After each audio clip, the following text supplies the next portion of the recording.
কখন থেকে এই পুস্তকটিকে দেখছি, কিন্তু এর থেকে আমি কোনো জ্ঞান লাভ করতেই পারছি না। এবার আপনি বলবেন যে আজ কেমন বিচিত্র কথা বলছি আমি। যদি এই পুস্তক থেকে আমাকে জ্ঞান লাভ করতে হয়, তাহলে শুধুই তাকিয়ে থাকলে হবে না। আমাকে এই পুস্তককে খুলতে হবে, পড়তে হবে, তাকে বুঝতে হবে, তবেই তো জ্ঞান প্রাপ্তি হবে।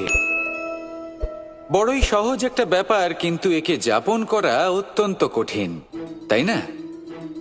আপনি নিজেকেই দেখে নিন। আপনার কাছে অনেক জ্ঞান রয়েছে। সহজ থেকে সহজতর জ্ঞানের কথা যদি বলি, আপনি এটুকু তো জানেন যে সত্যি কথা বলা ভালো কাজ, দান করা হলো পুণ্যের কাজ। আপনি জানেন যে পরিশ্রম করলে সাফল্য আসবে। এই জ্ঞান তো আমাদের কাছে রয়েছে, এমন অনেক জ্ঞান আমাদের কাছে রয়েছে, কিন্তু আলস্যের কারণে, অবহেলা করে আমরা শুধু এই জ্ঞান প্রয়োগ করতে পারি না, এই জ্ঞান যাপন করতে পারি না, একে আচরণে প্রয়োগ করতে পারি না, সেই জন্য দুঃখী হয়ে যাই।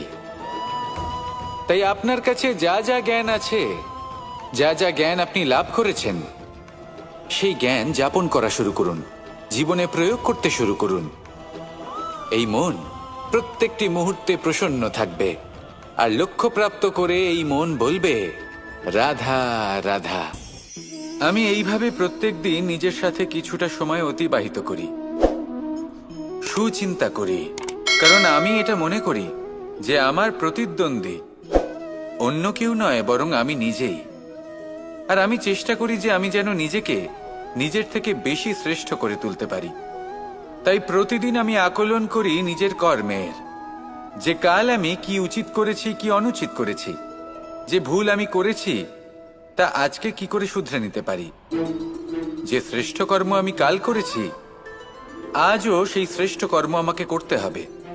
শুধু এই প্রক্রিয়াতেই আমি নিজেকে শ্রেষ্ঠ ব্যক্তি, শ্রেষ্ঠ রাজা, একজন শ্রেষ্ঠ পিতা, পুত্র করে তুলি। এইভাবেই আমি একজন শ্রেষ্ঠ মানুষ হয়ে উঠি। আপনিও এই কথা মনে রাখবেন যে আপনার প্রতিস্পর্ধা অন্য কারোর সাথে নয়, বরং নিজের সাথে। তাই নিজের কর্মের আকলন করুন, নিজের মধ্যে যে দোষ আছে তা ত্যাগ করুন, নিজেকে শুধরে ফেলুন। এই মন সবসময় সুপ্রসন্ন থাকবে এবং লক্ষ্য প্রাপ্ত করে বলবে, রাধা রাধা। সকলে আমাকে জিজ্ঞেস করেন যে কৃষ্ণ, তুমি সবসময় হাসি মুখে কি করে থাকো, এত প্রসন্ন কি করে থাকো তুমি? এই সমগ্র সংসারে চতুর্দিকে সমস্যা রয়েছে, দুঃখ রয়েছে, তাও হাসি মুখে কি করে থাকো? সত্যি কথাই বটে, এই সংসারে চারিদিকেই দুঃখ রয়েছে, প্রত্যেকের জীবনে সমস্যা রয়েছে। কৃষ্ণের জীবনে একটু বেশি সমস্যা রয়েছে, তাও আমি হাসতে থাকি। কেন? কারণ হলো প্রেম। আমার সমস্ত মনোযোগ কেন্দ্রীভূত থাকে সেই প্রেমের প্রতি যা আমি পেয়ে থাকি, যেমন রাধার প্রেম, দ্বারকার প্রেম, দাদার প্রেম, স্ত্রীর প্রেম, পুত্রের প্রেম, মাতা পিতার প্রেম আদি ইত্যাদি। আমার মনোযোগ এই প্রেমের প্রতি কেন্দ্রীভূত থাকে। আর যখনই আমি এই প্রেমের কথা স্মরণ করি, মুখে দুশ্চিন্তা অথবা দুঃখের আবেগ দেখা অসম্ভব ব্যাপার। শুধু এটাই হলো রহস্য কৃষ্ণের হাসি মুখে থাকার, তার হাসির রহস্য। আপনিও জীবনে এটাই করুন। আপনি জীবনে যে ভালোবাসা পেয়েছেন তার প্রতি মনোনিবেশ করুন, ধন্যবাদ জানান সেই প্রেমকে, ধন্যবাদ জানান সেই সকল ছোট ছোট বস্তুকে যা আপনি জীবনে পেয়েছেন। আমি নিশ্চিত রূপে বলতে পারি যে আপনার সমস্ত জীবন বদলে যাবে। সংকল্প করুন যে আপনি এই জীবনে শুধু প্রেম বিতরণ করবেন। এই মন জীবনের প্রত্যেক মুহূর্তে প্রসন্ন থাকবে আর আনন্দ সহকারে বলবে, রাধা রাধা। কখনো কোনো বৃক্ষকে দেখেছেন? এই ধরিত্রী থেকে ততটুকুই জল নেয় যতটুকু তার প্রয়োজন। কোনো প্রাণীকে দেখুন, এই প্রকৃতি থেকে ততটুকুই খাবার গ্রহণ করবে যতটুকু তার খিদে রয়েছে। খিদে মিটে গেলে আর খাবে না। এবার মনুষ্যকে দেখুন, সে নিজের জীবনে যা কিছু পেয়েছে, বস্তু, ধন, খাবার, শক্তি, প্রয়োজনের থেকে অনেক বেশি লাভ করার চেষ্টা করে থাকে। প্রয়োজনের থেকে বেশি যদি পেয়েও যায়, তাহলেও তার কম মনে হয়। এবার এরকম ঠিক কেন হয়? এর পিছনের কারণ কি? কারণ হলো লোভ। লোভের আগুন কিছু এমন হয়, যদি মানুষের মনে একবার প্রজ্বলিত হয় তাহলে শুধু বাড়তেই থাকে। ততক্ষণ বাড়বে যতক্ষণ না আপনি নিজে তাকে বাধা দিচ্ছেন। তবে এই লোভের আগুন নিয়ন্ত্রণ করা সম্ভব। পরিমিতিবোধ, পরিমিতিবোধের চিন্তা। আপনাকে শুধু নিজেকে একটা সরল প্রশ্ন করতে হবে।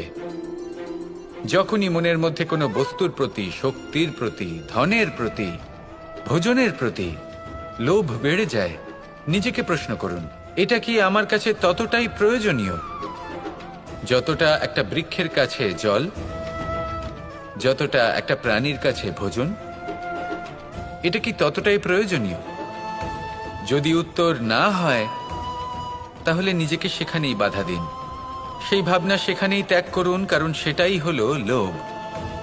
ঠিক এইভাবেই প্রয়োজনীয়তার চিন্তা করে আস্তে আস্তে এই মন নির্লোভ হয়ে উঠবে,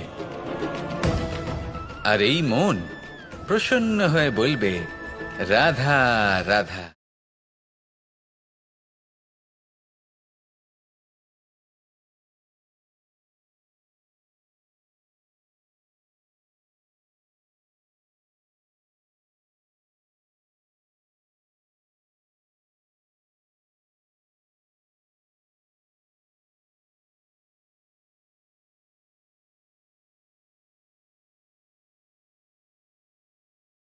নিজেদের একটা আলাদা স্বপ্ন নগরী আছে ওনাদের, সেখানেই জীবনযাপন করেন। আসল বাস্তবটা কি তাতে ওনাদের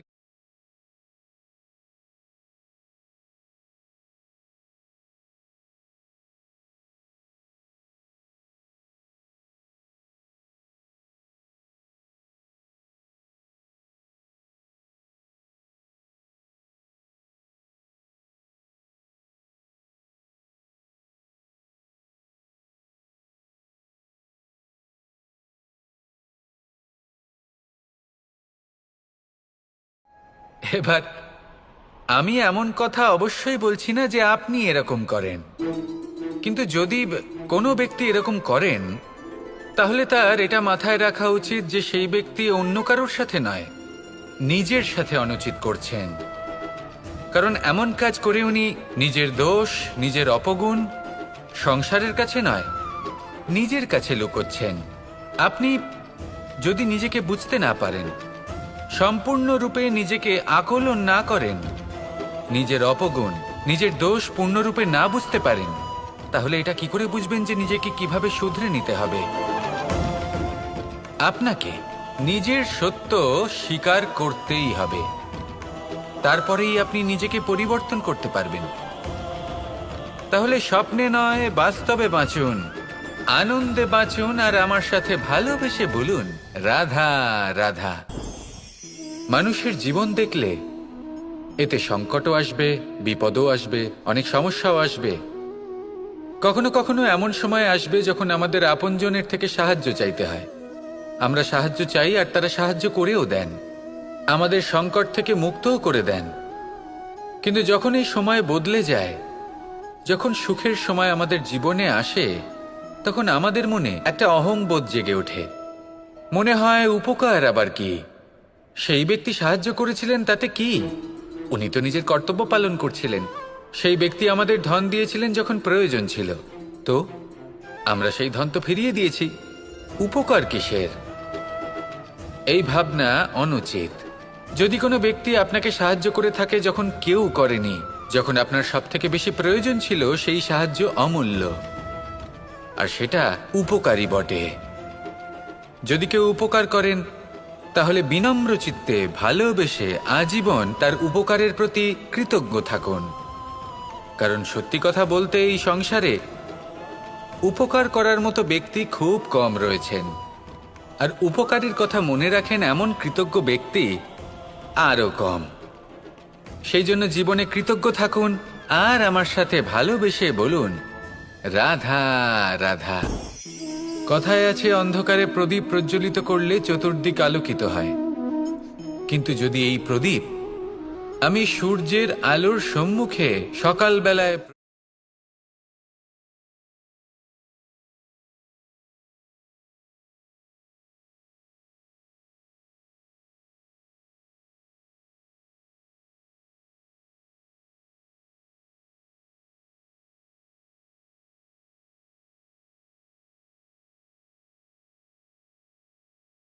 করুন যে আপনি মহাপুরুষের সামনে বসে আছেন, কোনো মহাজ্ঞানীর সামনে। তাহলে সেই ব্যক্তির সামনে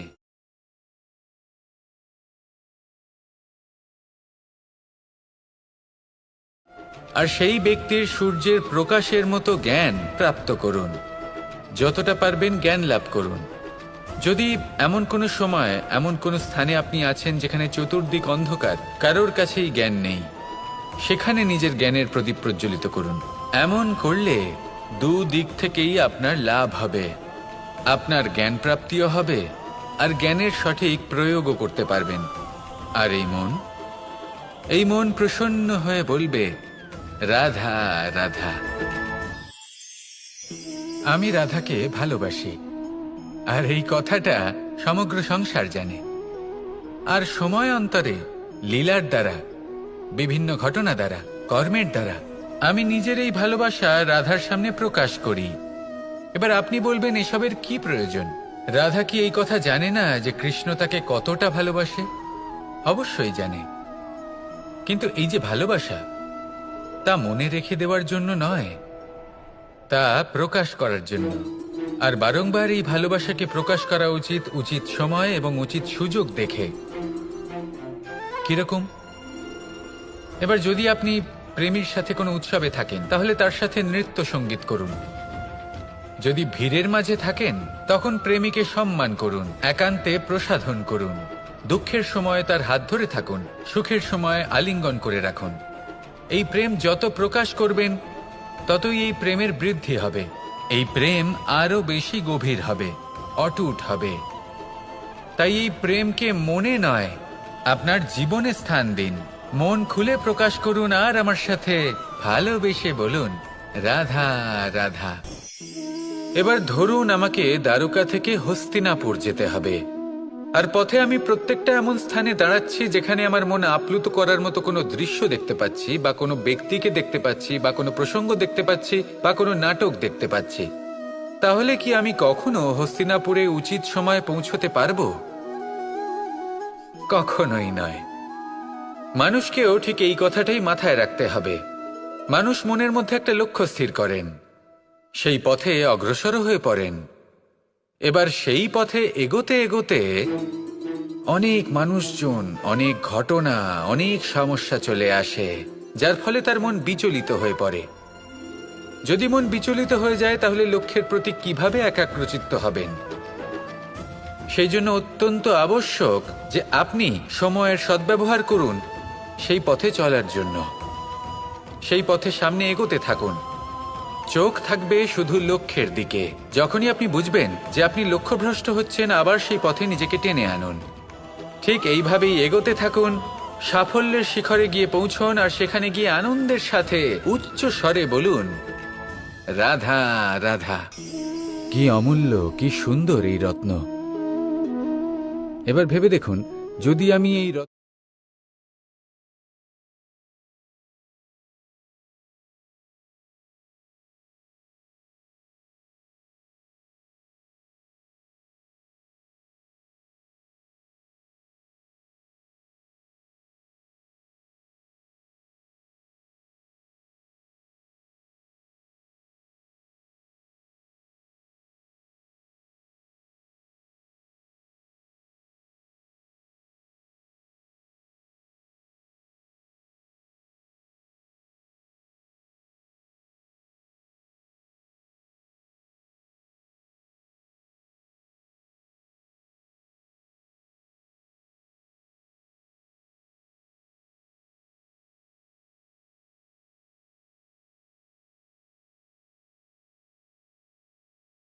নিজের স্বাস্থ্যের যত্ন নিচ্ছেন না, আপনি অনুচিত পথে চলছেন, শুধুমাত্র ধন অর্জন করার জন্য পাপ কাজ করছেন, কি না করছেন?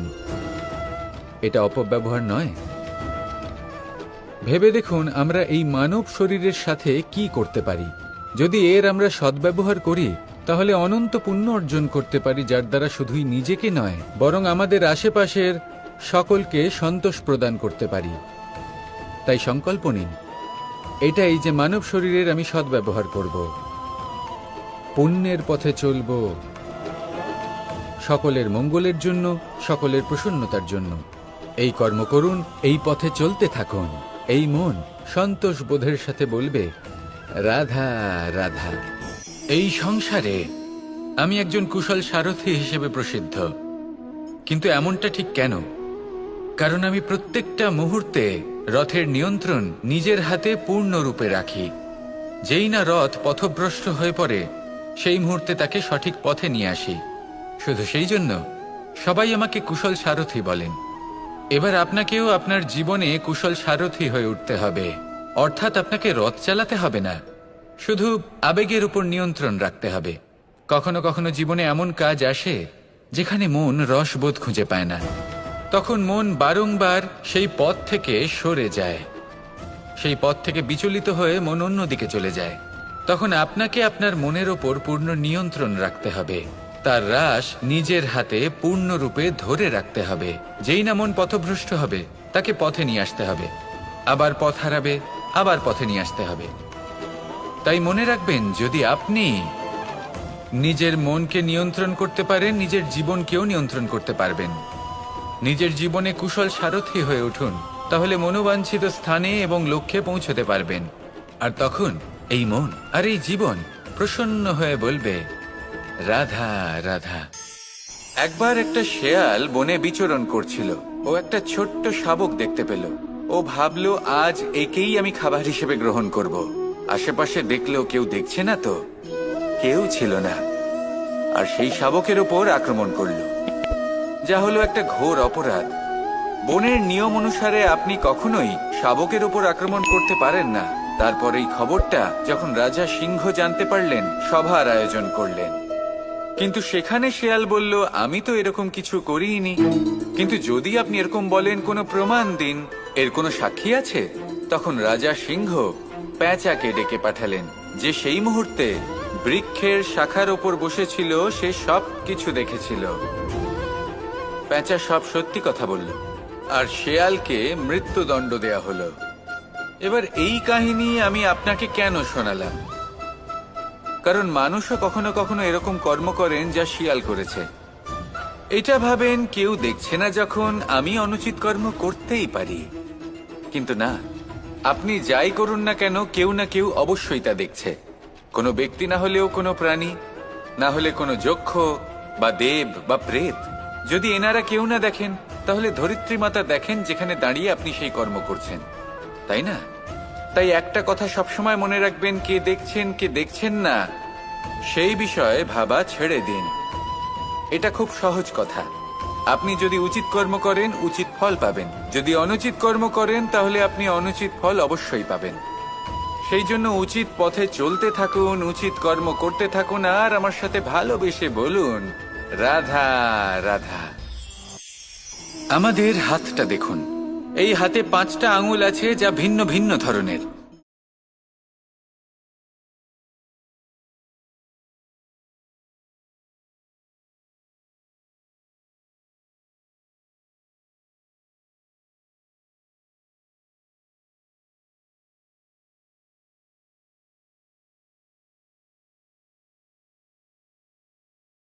নিজেদের মধ্যে বিভ্রান্তির সৃষ্টি করত। এবার এরকমই কিছু আমাদের সংসারেও হয়। আমাদের দেশ, যেখানে একটি ভূমির ওপর ভিন্ন ভিন্ন ধর্মের মানুষ বাস করেন।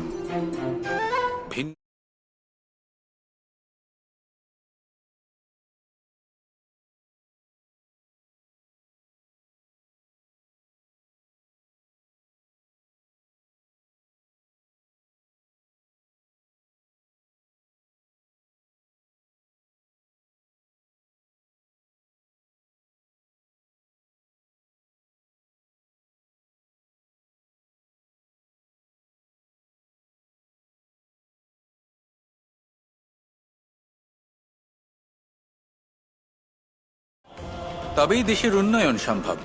তবেই এই দেশ স্বতন্ত্র থাকবে, সফল হবে, আর এই মন প্রসন্ন হয়ে বলবে রাধা রাধা।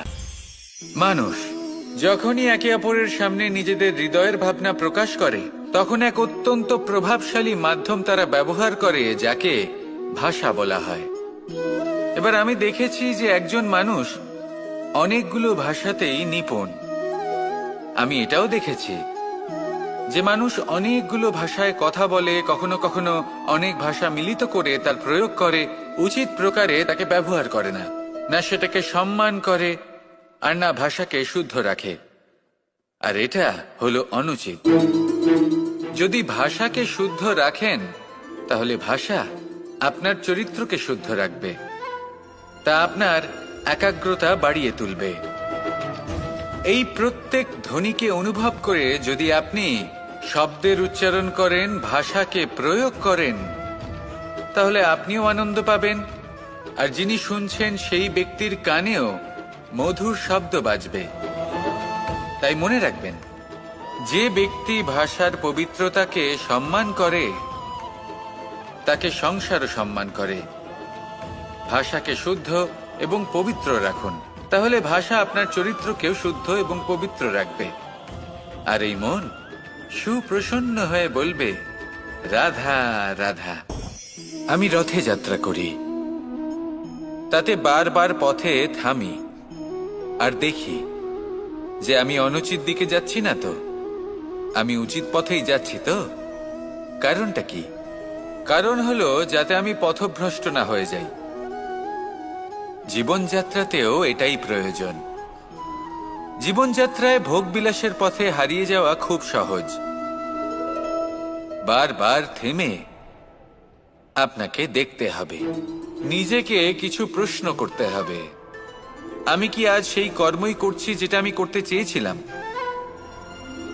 আমি কি আজ সেই জীবন যাপন করছি যেমন আমি যাপন করতে চেয়েছিলাম? যদি এই প্রশ্নগুলোর উত্তর হ্যাঁ হয়,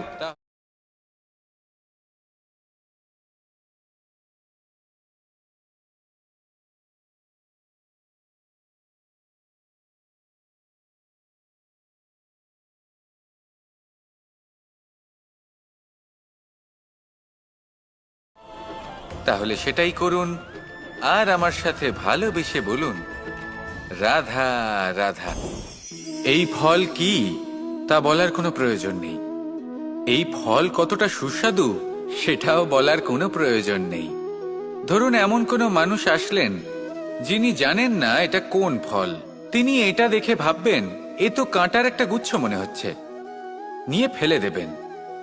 সেখানে দ্বিতীয় কোনো ব্যক্তি যিনি বুঝদার, তিনি দেখবেন, ভাববেন যে প্রকৃতি এর গায়ে এত কাঁটা কেন দিয়েছে? অবশ্যই সুরক্ষার জন্য দিয়েছে, অর্থাৎ ভিতরে অবশ্যই অমূল্য কিছু রয়েছে। সেই ধরনের ব্যক্তি এই ফলের অন্তরে প্রবেশ করেন এবং এই ফলের আনন্দ উপভোগ করেন। এরকমই কিছুটা আমাদের সংসারেও আমরা দেখতে পাই। প্রত্যেকদিন আমরা নতুন নতুন মানুষের সাথে পরিচিত হই। এমন কিছু ব্যক্তি থাকেন যাদের সাথে প্রথম আলাপের পর আমাদের এটা মনে হয় যে এই ব্যক্তিকে দেখে একটু রাগী ব্যক্তি মনে হচ্ছে, বড়ই অহংকারী বোধ হচ্ছে, উদ্ধত মনে হচ্ছে।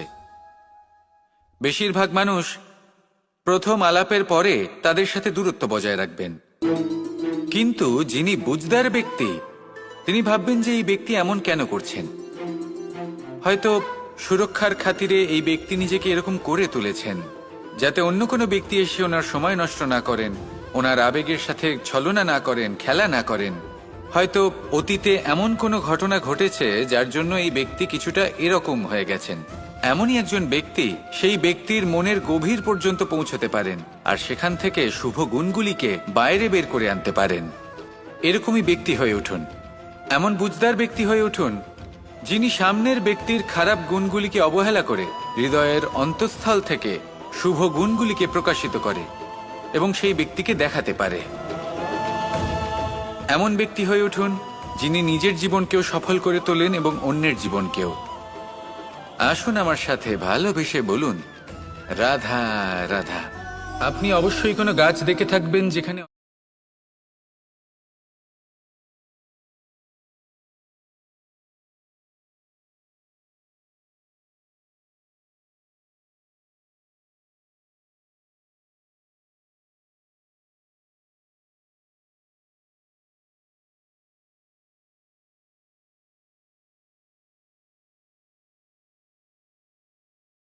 যদি আপনি সাফল্যের চরম সীমায় পৌঁছে যান, অনেক বেশি ধন অর্জন করে ফেলেন, তখন মনে রাখবেন যে আপনি যেন অহংকারী না হয়ে পড়েন।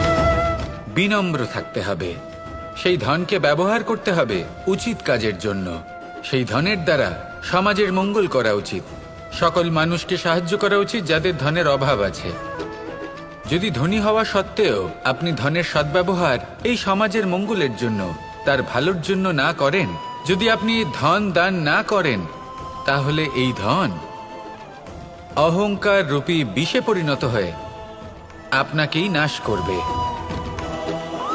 তাই ফলে ভরা গাছের মতো নত হয়ে থাকুন, বিনম্র হয়ে থাকুন, দান করুন, আর আমার সাথে ভালোবেসে বলুন, রাধা রাধা। আমি অনেক সংখ্যক মানুষকে দেখেছি, তাদের কাছে অত্যাধিক জ্ঞান আছে, শিল্প আছে, ধন আছে, কীর্তি আছে, কিন্তু তারা এই সব কিছু নিজেদের কাছেই রাখেন, এই সমাজে বিতরণ করেন না। কারণ হলো ভয়। ওনাদের মনে হয় যে যদি আমি এই সব কিছু সমাজে বিতরণ করি, তাহলে সমাজ আমার শিল্প হোক, ধন হোক, জ্ঞান হোক, কীর্তি হোক, সবকিছু চুরি করে নিয়ে যাবে, আর তার বদলে আমি কিছুই পাবো না। এটা কিন্তু সত্য নয়। সত্য হলো এটাই যে যদি আপনি নিজেকে এই সংসারের প্রতি সমর্পিত করেন, তাহলে এই সংসার আপনার প্রতিও সমর্পিত থাকবে। আপনি শুধু ধন, জ্ঞান, কীর্তি, সম্মান পাবেন তাই নয়, বরং এই সমাজ আপনাকে নিজের চোখে হারাবে, মনের মধ্যে স্থান দেবে। তাই এই ভয় ত্যাগ করে দেখুন কিভাবে এই সমাজ আপনাকে প্রেম সমর্পণ করে। আসুন আমার সাথে ভালোবেসে বলুন, রাধা রাধা। এগুলো হলো নিম পাতা। যদি এগুলো চেখে দেখেন, তাহলে মুখ বিকৃত হবে। এগুলো কি তেঁতো খেতে, হে নারায়ণ! এর থেকে বেশি তিক্ত সংসারে আর কিছুই হতে পারে না।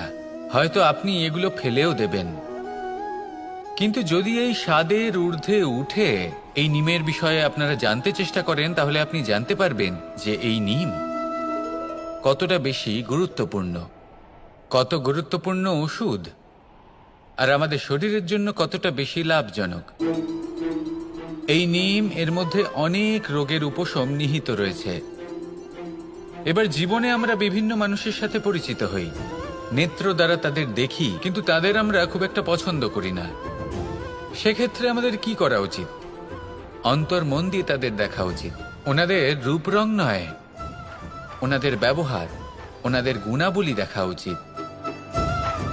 কারণ হতে পারে ঠিক যেমন নিম পাতা বাস্তবে খুব তেঁতো কিন্তু আমাদের শরীরের পক্ষে লাভজনক, সেইভাবেই এইসব মানুষ যাদের দেখলে আমাদের ভালো লাগে না, যাদের রূপ রং আমাদের পছন্দ হয় না, হয়তো সেই মানুষগুলোই আমাদের জীবনকে পূর্ণরূপে পাল্টে দিতে পারেন। হতে পারে তাদের মধ্যে এমন ক্ষমতা রয়েছে, আমাদের সুখ, শান্তি, প্রেরণা প্রদান করতে পারেন, আমাদের দুঃখ হরণ করতে পারেন, আমাদের পথ দেখাতে পারেন। সেই জন্য যখনই কোনো ব্যক্তিকে দেখবেন, চর্মচক্ষু নয়, অন্তর্মন দিয়ে দেখবেন, রূপ রং নয়, গুণাবলী দেখবেন, মানুষকে আরো ভালোভাবে বুঝতে পারবেন, আর এই মন প্রসন্ন হয়ে বলবে, রাধা রাধা। এই সংসারে সবাই বলেন, আমি অর্জুনের মতো হয়ে উঠতে চাই। সবাই চায় যে তারাও যেন অর্জুনের মতো গান্ডীব লাভ করে। তারাও চায় যে